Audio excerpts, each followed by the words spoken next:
Presented by DNS Entertainment.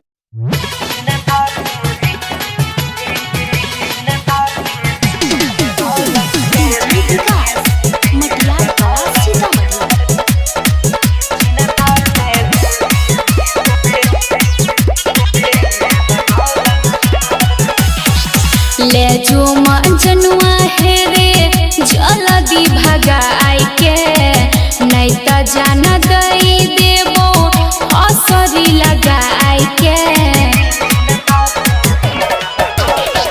ले जो मजनुआ है रे जल्दी भगाई के नहीं त जान दई देबो हसरी लगाई के।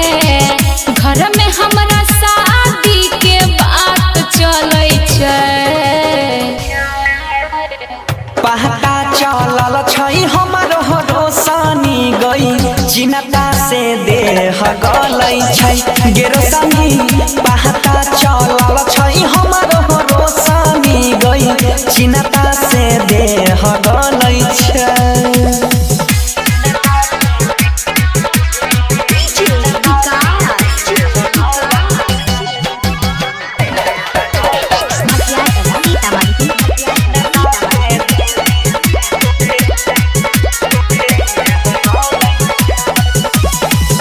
करे छै प्यार किया बनै छी कठोर रे। कइने रही वादा हम ही जइबो तोरा घर रे।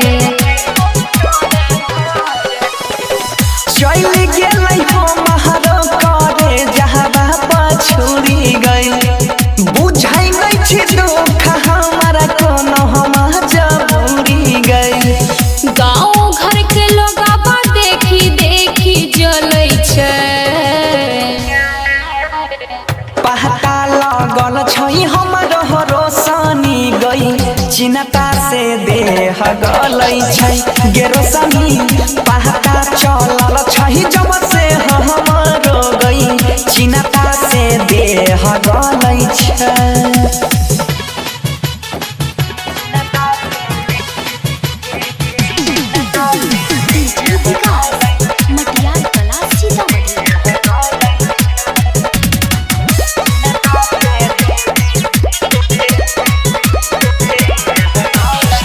खैले रही क्रिया देवी माई के पन जाल में कहली कि मगिया तोहर भरबो कोनो हाल में।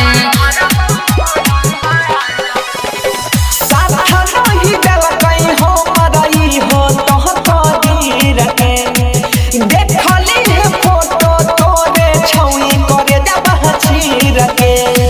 होई छै हमरा डर जब जब दिन ढलै छै, पहता चलल छै गे महनी सब के चिन्ता से देह गलै छै गेरोसनी। देखल नहीं जाइ छै हालत गोहरे ललके चिन्ता से देह गलै छै। Recording Studio, Raja Janmansi.